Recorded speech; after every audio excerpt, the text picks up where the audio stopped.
인하대 여학생들의 얼굴에 음란물을 합성한 딥페이크 영상 논란. 그런데 최근 비슷한 피해가 잇따르고 있습니다.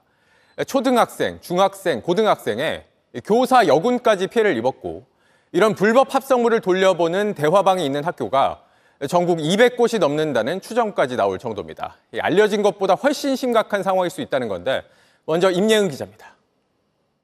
계속 말은 못하고 울어요. SNS상에서 문제가 돼서 어떻게 될지 모르겠다고. 지난 주말 딸이 어렵게 말을 꺼냈습니다. 음란물에 딸의 얼굴을 합성한 사람, 한 동네 후배입니다. 딸아이의 친구의 동생의 친구라고 그랬잖아요. 이제 저희 딸아이의 친구도 거기에 피해자입니다. 친구의 누나까지 그런 거죠. 딸과 친구들 5명이 피해를 입었습니다. 고소했고 수사가 시작됐지만 당장 괴로운 건 피해자들입니다. 일단은 밖에 지금 안 나가고 있고요. 주변 사람이 나를 가지고 불법 합성물을 만들 수 있다는 공포, 기우가 아닙니다. SNS에서 공유되고 있는 리스트입니다. 딥페이크 방이 존재한다는 학교들인데 전국 230곳이 넘습니다. 중고등학교가 수두룩해 미성년 피해자들도 많을 걸로 보입니다. 충격에 빠진 학생들, 피해 사례를 주고받으며 SNS 계정을 지우고 있습니다.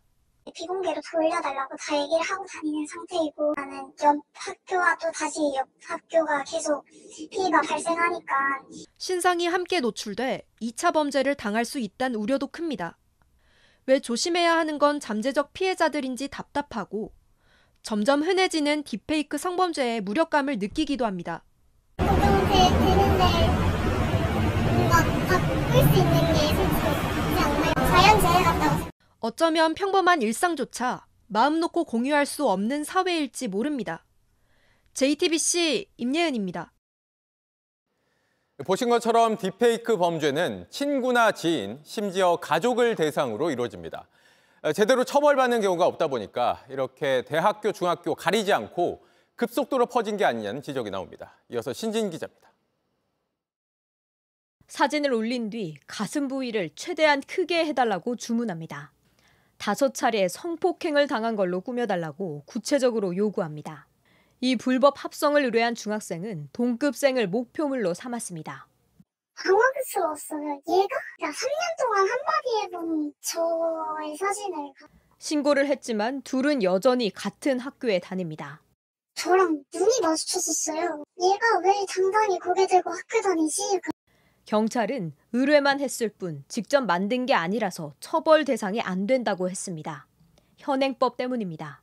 애초에 해외 서버를 이용하기 때문에 잡기가 어렵습니다. 또 합성을 의뢰한 사람들은 받은 사진이나 영상을 돌리지 않는 한 제재를 안 받습니다. 아동을 대상으로 만든 게 아니라면 불법 합성물 시청만으로는 문제가 안 됩니다. 아동, 성인 가리지 않고 시청도 처벌하는 불법 촬영물과 다른 점입니다. 수사도 어렵지만 붙잡아 법정에 세워도 대부분 집행유예에 그칩니다. 지난 2020년부터 아동 청소년을 포함해 2,000개 넘는 불법 합성물을 만들어 배포한 남성. 지난해 3월 징역 3년에 집행유예 4년을 받았습니다. 법원은 합성 수준이 낮아 한눈에도 가짜라는 걸 눈치챌 수 있다며 감형했습니다.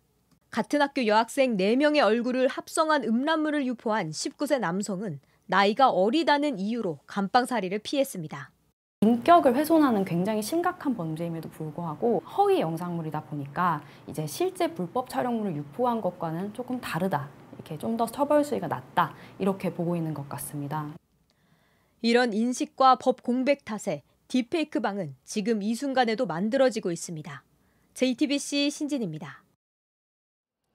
네, 이런 딥페이크 불법 합성물을 돌려보는 가해자들이 20만 명이 넘을 거라고 합니다. 취재 기자와 함께 자세히 알아보도록 하죠.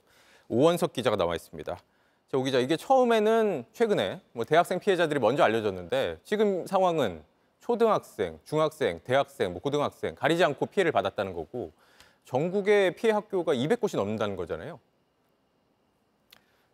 네, 그렇습니다. 피해자들은 SNS에 공개한 자신의 사진을 우선 내리거나 비공개로 바꾸는 식으로 일단 최소한의 방어를 하고 있는 실정입니다. 네. 하지만 이게 해법이 될 수는 없겠죠.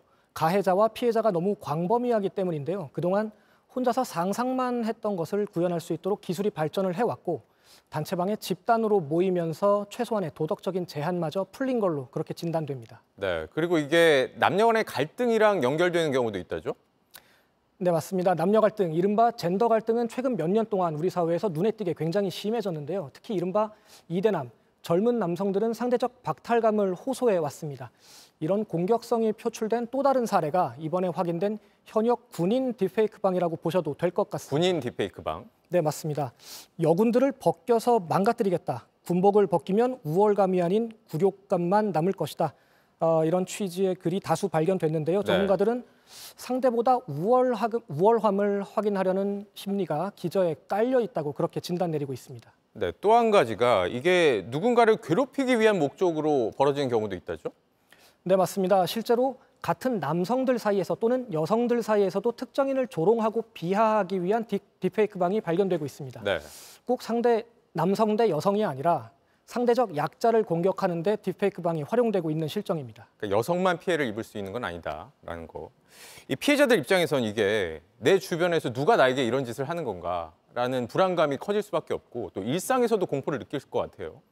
네, 맞습니다. 가상이 아니라 실제 범죄 위협으로 이어질 수 있다는 게 역시 가장 큰 두려움이 될 것 같습니다. 지인 능욕방은 서로 아는 사람들 그리고 지인들 사이에서 이루어지다 보니 피해자의 실명, 직업 그리고 사는 곳까지 낱낱이 공개되는 경우가 다반사입니다. 언제든 위협과 실제 성범죄로 이어질 수 있는 그런 구조를 갖고 있습니다. 네, 알겠습니다. 여기까지 듣죠. 오원석 기자였습니다. JTBC 뉴스를 시청해 주신 여러분 고맙습니다. 저희는 저녁 6시 50분 뉴스룸에서 뵙겠습니다.